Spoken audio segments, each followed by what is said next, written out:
Queen Camilla's vital role laid bare after major health update issued on King Charles. Queen Camilla holds a vital role in supporting King Charles on royal tours, according to a source. Buckingham Palace is making long-term plans for the King to resume a full program of international travel next year. The news represents a major health update on the monarch. King Charles was diagnosed with cancer earlier this year and took a short break from royal duties. However, he returned to undertaking engagements in late April this year. Queen Camilla holds a vital role in supporting King Charles on royal tours, according to a source. King Charles and Queen Camilla have just completed their international tour to Australia and Samoa. A senior palace official said, "The King gets great strength from the Queen being there, not least because she keeps it real." The official added that the King is thriving in undertaking engagements and meeting with the public. Hello viewers, please remember to subscribe and click on the notifications bell icon, so you will be notified whenever we upload new cookies about the British royal family. They said, a great measure of the way that the King is dealing with his cancer diagnosis, and he's a great believer in mind, body and soul, and this combination works very well on a visit like this, because he feels that sense of duty so strongly. It's hard to overstate the joy that he takes from duty and service and being in public and seeing those crowds engaging with communities across the spectrum. That really does lift his spirits. You can see that.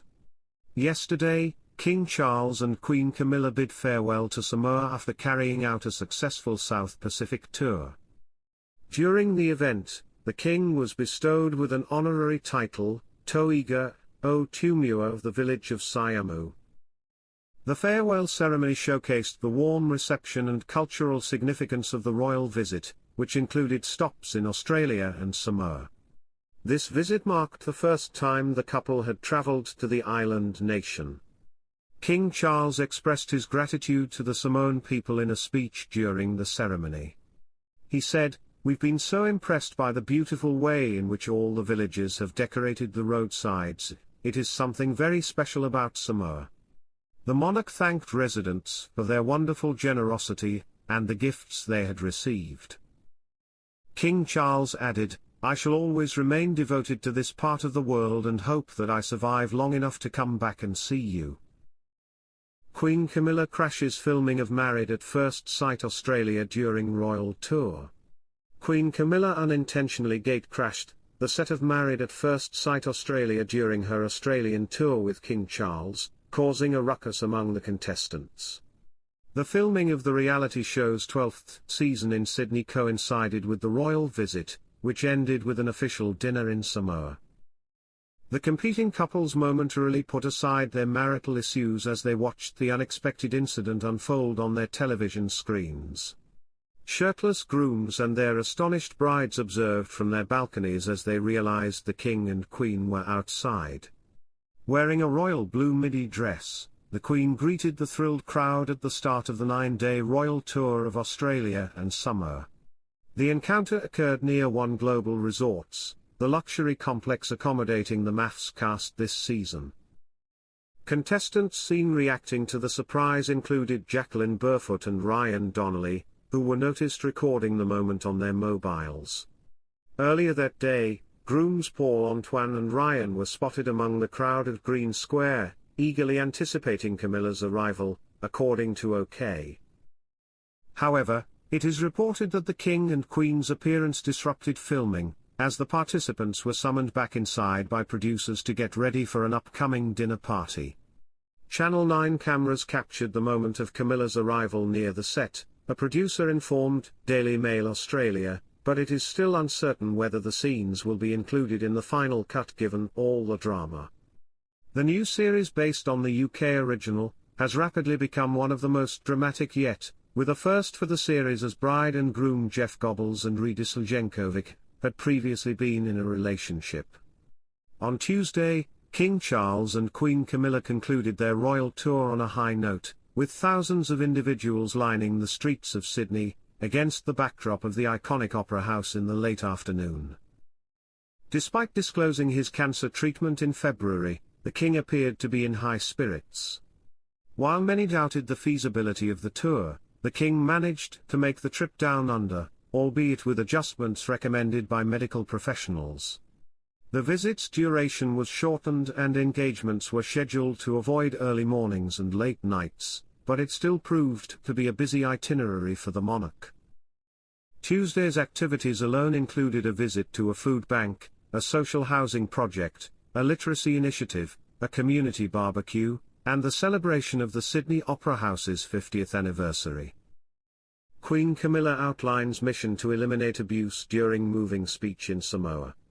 Queen Camilla has outlined her mission to eliminate abuse during a moving speech in Samoa. At an event organized by the Commonwealth, the Queen, 77, delivered a keynote address in recognition of its efforts to end gender-based violence. She opened the speech by saying, "Prime Minister, ladies and gentlemen, it is a huge pleasure to be here with you today. I would, first, like to thank the people of Samoa for the warm welcome that my husband and I have received and for your hospitality and generosity to us and to the whole Commonwealth family." Impressing the room with her skills in speaking the Samoan language, Camilla added, "I was delighted recently to come across the wonderful Samoan proverb, e ola inaloa tametai. With apologies to the men in the room, I thought that we might make this our motto today." The phrase e ola inaloa tametai means women can achieve anything in English. The Queen continued, "According to a legend, a competition was once held between men and women in a village to thatch the roof of the house of Chief Tortunu. Although they started at the same time, the women finished their side first, as they had labored through the night, while the men slept. We know that abuse can be prevented and ultimately eliminated, but only if we work together until that task is completed. That is our commitment, to each other, to the Commonwealth and to the generations to come." The mother of two made a sweet joke about her husband, King Charles, saying, "As one whose husband is often toiling into the small hours, long after my head is on the pillow, I should stress there are plenty of exceptions.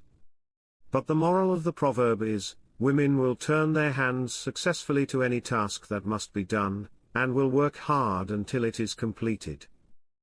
As we gather to discuss our theme, advocating for women and girls in the Commonwealth, we have a gigantic task ahead of us, for which we all male and female will need the same spirit that inspired those women Thatchers. It is this, to end domestic and sexual violence across the Commonwealth, now and forever. And its enormity can be seen from the shocking statistics. Thanks for watching. Please don't forget to like this video and drop comments, and most importantly don't forget to subscribe and hit the notification bell so you don't miss anything.